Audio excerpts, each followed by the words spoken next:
प्रभु यीशु मसीह के नाम में सभी भाई बहनों को जय मसीह की।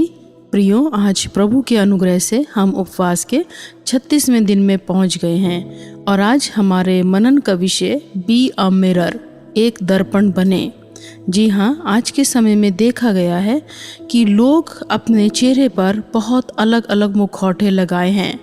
कोई किसी के सामने किसी और तरीके का व्यवहार करता है और किसी और के सामने किसी और तरीके का व्यवहार करता है। आज हम देखेंगे एक स्टूडेंट की लाइफ को। यदि हम एक स्टूडेंट के जीवन को देखें तो अपने टीचर के सामने किसी और तरीके से पेश आता है और अपने माता पिता के सामने और अपने मित्रों के सामने वो और किसी तरीके से पेश आता है।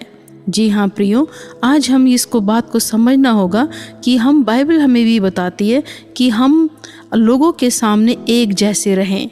हम लोगों के साथ डिप्लोमेसी के साथ ना चलें। प्रभु भी डिप्लोमेसी को पसंद नहीं करते। वह भी चाहते हैं कि हमारा जीवन जो है एक मिरर की तरह बने।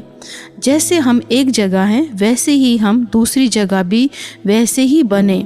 इसलिए हम देखते हैं कि प्रभु ने मत्ती में पहाड़ी उपदेश देते हुए बहुत सी बातें कहीं। प्रभु ने कहा, धन्य वे जो मन के शुद्ध हैं कि वे परमेश्वर के राज्य को देखेंगे।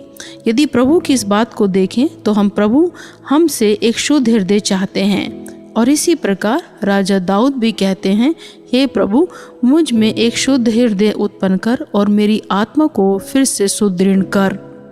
जी, प्रभु का वचन कहता है कि बिना पवित्रता के प्रभु को प्रसन्न करना अनहोना है। और इसीलिए प्रभु कहते हैं कि तुम पवित्र बनो, जैसा तुम्हारा स्वर्गीय पिता बुलाने वाला पवित्र है वैसे तुम भी पवित्र बनो। यदि हम डिप्लोमेसी के साथ जिएंगे तो हम ना तो स्वर्ग के राज्य के वारिस होंगे, ना ही प्रभु को प्रसन्न करने वाले होंगे। यदि हम डिप्लोमेसी को निकाल कर प्रभु के पास एक शुद्ध हृदय के साथ आएँ तो हम एक व्यक्ति के साथ वैसे ही पेश आएंगे जैसा हम प्रार्थना में और प्रभु के वचन पर मनन करते हुए बातें करते हैं।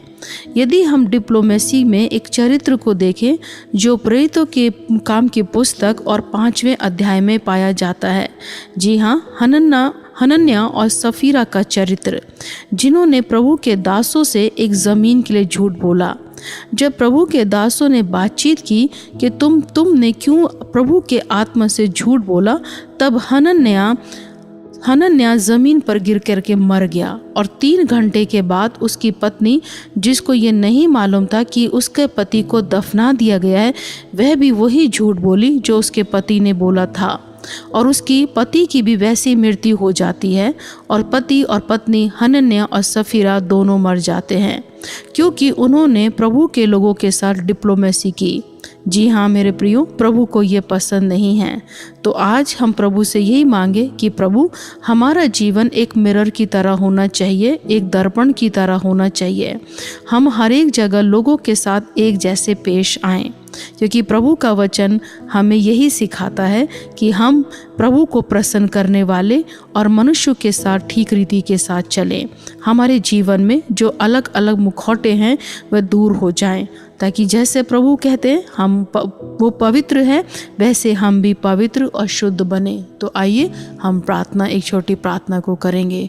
परमेश्वर पिता, प्रभु यीशु मसीह के नाम में प्रभु हम प्रार्थना करते हैं, हम में एक शुद्ध हृदय उत्पन्न कीजिए और हमारी आत्मा को फिर से नए सिरे से सुदृढ़ कीजिए। प्रभु ऐसा करने में हमारी सहायता करें ताकि हमारा जीवन शुद्ध और पवित्र रहने पाए और हम प्रभु जी विश्वास योग्यता के साथ आपके साथ चल सके। प्रभु, हम आपका धन्यवाद करते हैं कि आपने हमारी प्रार्थना को सुना है और इस प्रार्थना को हम प्रभु यीशु मसीह के नाम से मांगते हैं। आमीन। सभी को जय मसीह की।